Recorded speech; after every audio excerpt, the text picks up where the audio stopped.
Hey Internet, Sean here, and welcome back to another edition of After the Movie. Currently in my hotel right now. I'm actually still at G-Fest. I didn't go to tonight's screening because it was torrential rain, downpours, storms, and all that. I actually did go see a different movie earlier on in the day, but I didn't get the chance to kind of sit down and record an After the Movie. And finally, I am going to do that right now. That's right, I finally got around to seeing Transformers: Rise of the Beasts, and I want to give my quick unscripted thoughts on it. So, Transformers: Rise of the Beast is kind of the second film in this new rebooted timeline, if you will. This movie's been out for at least a month or so now, I'm sure, at this point. So it's been out for a little bit, but I haven't really gotten around to seeing it yet. I've gone and seen other things, and I'm like, I gotta see it in theaters. I gotta see it in theaters. So finally got a chance to see it today at a really nice theater right here. So it wasn't actually half bad. But anyway, so overall consensus, I actually quite enjoyed it. Like, I was surprised by how much I enjoyed this movie.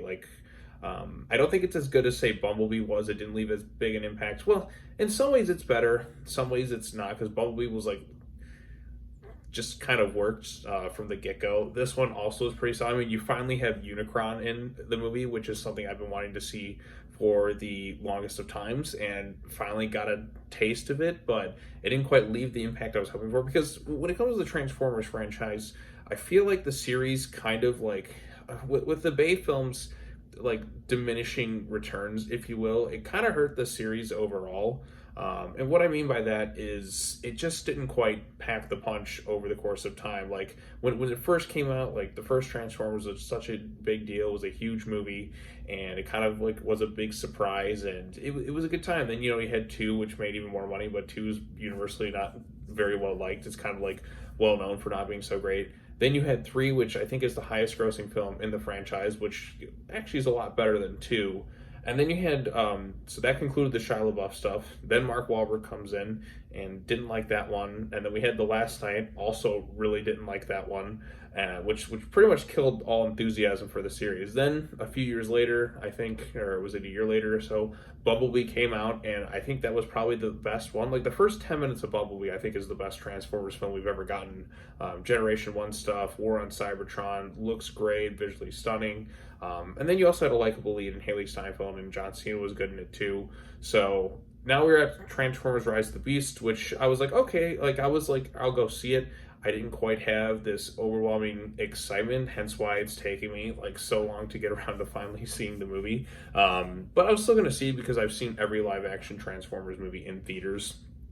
And I think overall, like I said, I enjoyed this one more than I thought I would. I think my favorite part of the movie is Mirage. I think he was genuinely great. You have this Transformers robot who easily befriends his human, wants to become a bit of a bro, if you will, to our lead character Noah. And this movie's ending, though, is, I wish it wasn't spoiled for me and I would have seen it in theaters. But the ending reveal, I think, is really, really cool. And I don't know if they'll ever get the chance of telling that story, because box office wise, Rise of the Beasts isn't quite huge. I think the Transformers franchise is kind of a damaged brand at this point, thanks in part to what happened with the Michael Bay movies, and plus we've had other big IPs kind of come out, and this has been the summer of flops, if you will. So many movies are bombing at the box office, or underperforming, or not hitting that break-even point. Little Mermaid's underperforming, Transformers underperforming.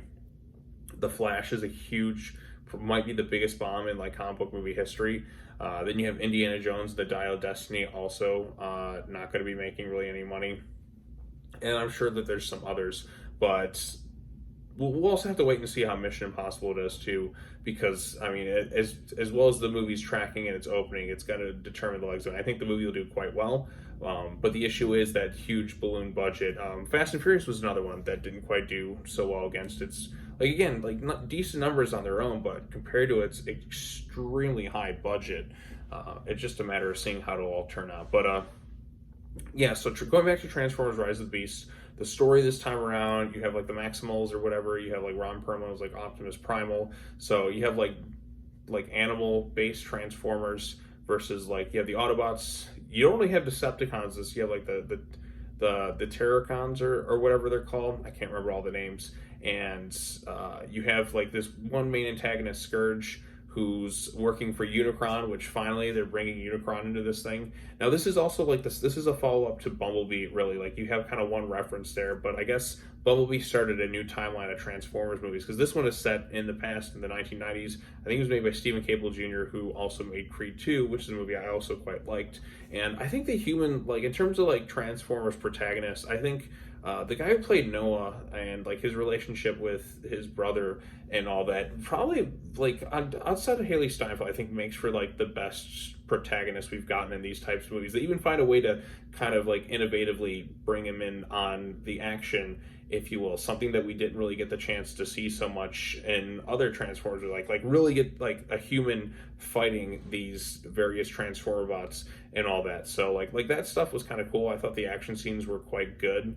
You could tell that there was a lot of care and craft that really went into this movie. Whereas like say Transformers Last Night, it just felt like everybody was just like they didn't really have their heart into it. They were kind of bored of the whole situation, just felt like on autopilot. And this one, there's clearly a lot of care for the craft. I just think because of where the Transformers series is at right now, it's just not catching on like it used to at this point.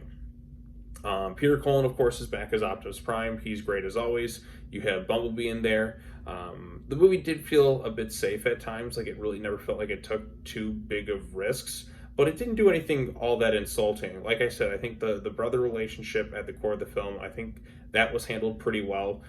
There's nobody that's annoying in this movie, and I think that is a big thumbs up, because sometimes you run the risk with some of these Transformers movies of having like some sort of annoying character that comes in. Of course, we know like what happened with like the second movie, everyone's favorite, Skids and Mudflap. And then like, you see that kind of carry through to some of the other films, like Sam Witwicky's parents in like the second movie as well. But you don't really get that this time around. I think everyone acted pretty competently, but there's nothing like mind blowing, I think, at this point, because a lot of the stuff we have seen. But like in terms of seeing the Transformers like in some really good action and some, if you want some like a good 90s soundtrack, I think this one like hits the points quite well. Like I said, I think it's a solid Transformers movie. It's better than I expected it to be. It was cool to finally see Unicron, but I just think like after all these years of waiting, I feel like it didn't quite live up to the hype as much as it did. And I don't know what's really missing there. Maybe it's because I waited so long with the other films that my enthusiasm just kind of went away a little bit. But it's like I finally get to see what I've always wanted to see. And like I said, Unicron does look cool, but I think because he's kind of off to the sides through this movie, I think it kind of takes away a little bit. Like his presence is there, so I think if things are successful, they'll go and like conclude things with his story. But I also like too that like Optimus's story mirrored that of the main character's story, and how they're both in essence kind of trying to do the same thing, but they're a lot alike in various ways. So like there's some good stuff there. There's no real obnoxious humor and all that. I think the humorous points actually hit quite well for the most part. And the movie actually does take time to kind of let its moments breathe. And I think that works to its advantage. Like if say like an Autobot or someone else like close kind of dies, you do get to see the emotion on the face of the Transformers themselves. So I also like the fact that we didn't really get the Decepticons this time around. I think that made it feel a little bit unique. It's like, hey, there's more than two sets of Transformers in these types of movies. So I like that. Continuity wise, like I said, this is like after Bumblebee. There's no way it could potentially be a prequel to the Bay films. I think they kind of threw that out the window. But it did leave on a rather interesting note. And I guess spoilers at this point, for those who want to know. The ending of the movie has, I think his character's name is Noah, getting recruited by G.I. Joe. That's right. They are actually, they're attempting to cross over Transformers and G.I. Joe.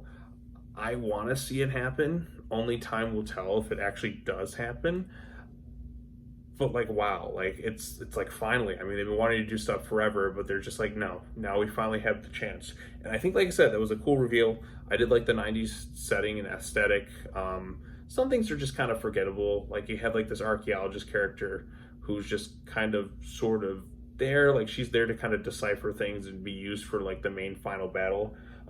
Because the final battle is kind of set away from like everything, I didn't really feel all the stakes. I mean, there definitely were stakes, but it didn't really feel like the world was impacted as much. It still kind of felt a little bit secret, like things are kind of covered up a little bit, if you will. But I just didn't really feel the impact of some things. Like I'm just like I kind of knew where everything was going to go for the most part with the film. Like, okay, so if this character something happens here, then they're going to be fine in the next scene. And sure enough, that's kind of the point of everything that's kind of going on there. But like I said, if you're a Transformers fan, I think this one should satisfy. I think I still may have Bumblebee may have left a bit of a bigger impact, mostly because like even in terms of like action in Transformers movies, like the first 10 minutes of Bumblebee, like I don't think any other film's going to come close to matching that, but I think this one did well enough. It's clear that the people involved cared about this IP and wanted to tell a story with them, and I think in terms of mixing like the human element with the Transformers, I think they found a really good way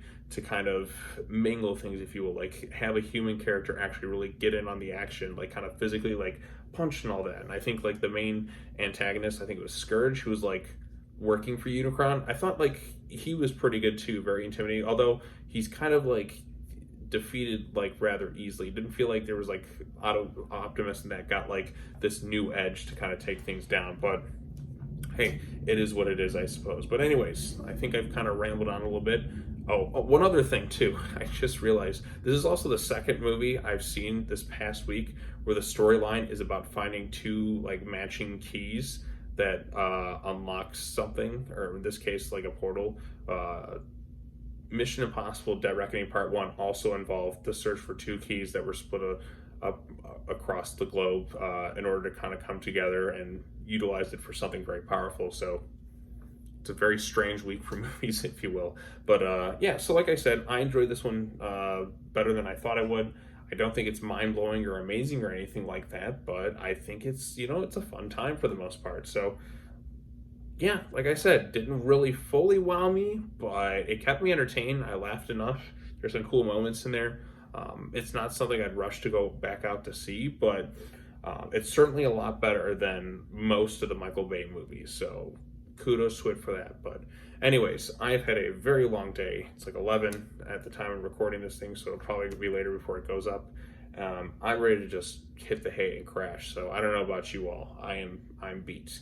But I just want to get this video out. Day 2 of G-Fest is going to come up, and hopefully it's a fun time. So as always, thanks so much for watching, everybody. Take care now. Bye-bye then, and I will see you all in the next video. Peace.